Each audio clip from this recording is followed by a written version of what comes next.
muraho nongeye kubasuhuza bifuriza amahoro n'umugisha bituruka kwa Nyagasani. Akubita mu mugongo wa mumotari ariko yihanukiriye mutari arikanga arongera gusubiza agiye gusubiza mu bwa gatatu. Ndababaye ati umenya ko kiri ari igisazi, ati nari kumukubita, ati nari kumwumvisha, ati kuryo n'ikindi gihe atazongera kugira n'umuntu amenyera.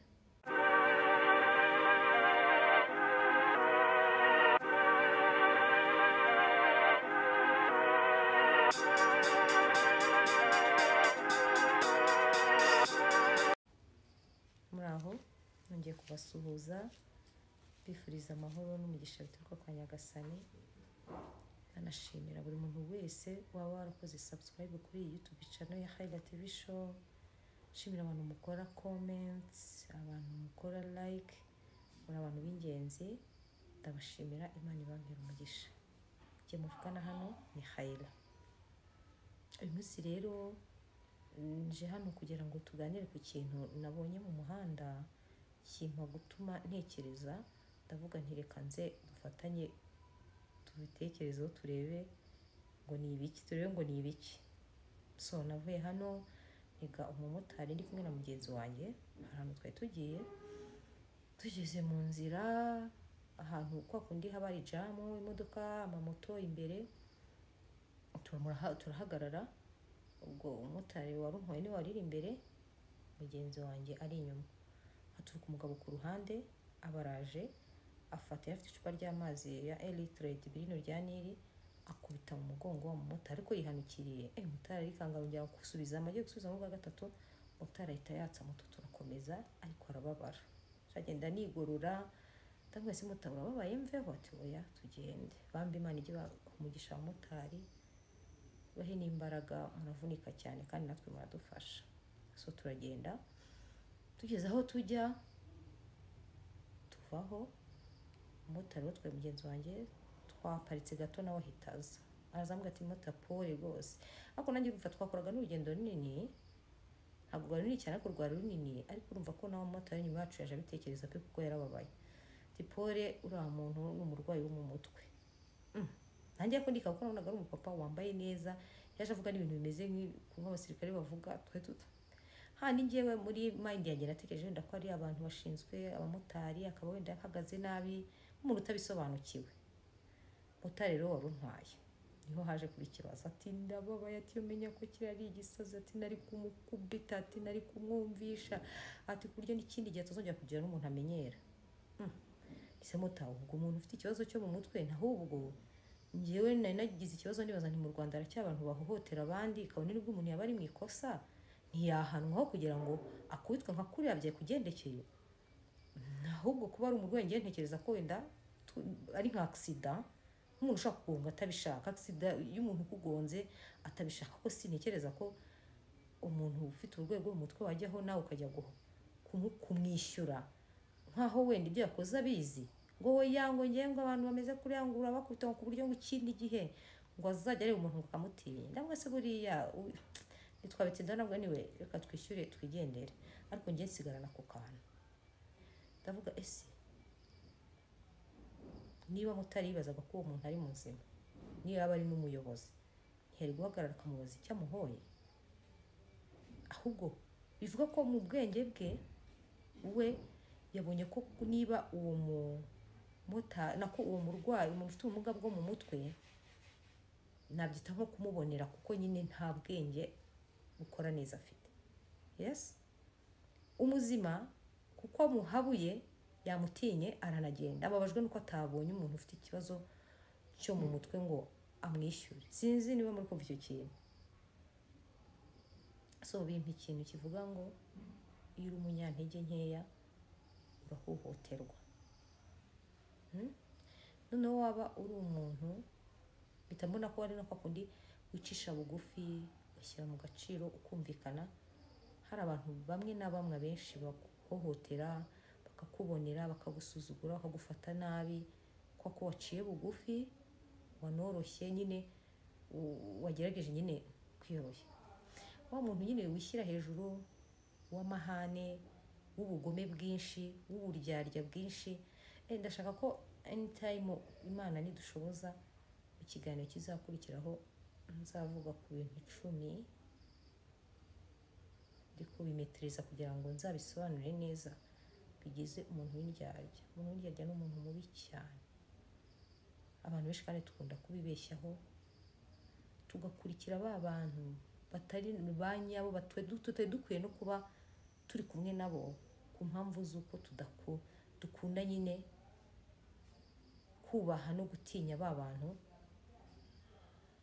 badashobotse, tubivuge muri icyo kinyarwanda. N'umutari nicyo kintu nabonye muri mu bwenge bwe nyine, kuntu nyine nahise numva ukuntu atekereza, kuko ngiye nkimara kumenya ko ari umuntu ufite ikibazo cyo mu mutwe nahise numva n'impanuka, numvise nyine ahubwo byagakwiye kuba ko nanagiye nibaza why gute uyu muntu niba ari umuyobozi akubise umuntu niba ari no mu ikosa kuki hagarika nyine wenda akamuca amande, cyangwa se ntaranabisobanukirwa ngo ubundi ni ikosa yakoze heri imeremeye ku buryo akubitwa ibyo bicupa byo mu mugongo. Akomeje kumenya ko ari ufite ikibazo cyo abana n'uburwayi bwo mu mutwe, mbonye na nyiri ukubitwa uburyo areactinze amaje kumenya ko atari umuyobozi, mpita mbona iyi si ifite amabanga menshi nta n'umuhanga wayo. Gusa igihari ntabwo ari ngombwa ko byite kubonera, si ngombwa ko wabonera umuntu witwaje ngo ni uko yicishije bugufi. Kubera ko nibyo njya numva bavuga ngo n'impyisi ntiyari izi gufata ku gakanu yarabitojwe. Bivuga ngo niba wicishije bugufi ku muntu akakubonera akabigusuzugurira, utaha nawe wiga kwigira intakoreka kugira ngo hatagira umuntu ukumenyera. Njyewe n'ikirere najyaga nibaza cyane igihe njya mbona ngira ngo ndi mushyashya ku isi, nari nzi ko umuntu wese agirirwa nabi kuko nawe yagize nabi. Buriya si abantu bangiritse, ugirirwa nabi n'umuntu wanagiriye neza. Muri iyi si nyine y'abantu kugenda twononekara, wubaha umuntu wakwigizeho nabi, uwakwigizeho neza ukabimusuzugurira, ukabona nyine si na ngombwa, ukabona ni umuntu nyine uciriritse. Mu by'ukuri niba adaciriritse mu rwego byo twita ubutunzi, niyo waba igihe sinzi mbona majorite, niyo waba uri umukire ukaba uri umuntu wicisha bugufi, ubona hari abantu babona nyine ngo uyu muntu ntabwo azi kwitwara nk'amafaranga ye. Bivuga ngo se mwabantu mwiko benshi muvuga ngo mwemera Imana, mu mategeko y'Imana harimo ko iyo ugize nabi ari bwo umuntu nyine witwara nabi niwe ukwiriye guhabwa ijambo akanubahwa. Kuko nitwe tubitera. Niba hari umupapa n'umuntu wari kumpa inkuru, nta nubwo tuziranye, akubwira ati bantu nyine babukiye mu cyaro bagakurira ati hari umugabo yari umukiri wacu atari ko kwicisha bugufi agafasha abantu, tugasanga nyine n'umuntu uri aho ngaho, ati ku buryo nta n'umuntu wamufataga nk'umukire ngo ubone ngo nyine ngo bamubonye ngo bamushyizemo ibyubahiro. Nise kubera ati nyine ati rwiga wicisha bugufi ntabwo abantu bashaka no kubona ko uri umukire. Bivuga ngo niba uri umukire, niba waba uri umukene ugakanga abantu ukagira agasuzuguro, ntugire uwo wubaha, ukiremereza nyine, bahita babona uri umukire. Gusa si imyumvire cyangwa n'iy'Abanyarwanda, gushaka ko yari ya hano ntuye atari yo mu Rwanda. Abanyarwanda bararengana, turabana beza, tuzi no gushyira mu gaciro, tuzi no kureba kure. Ushobora kuba ari imico y'aho hantu nyine bambwiye, ntabwo ari na hano. Nanjye nturanye aho mbana n'abantu bicisha bugufi kandi tukabibubahira. So rero wenda reka ntizimye mu magambo, nsoze mvuga nti ntabwo umuntu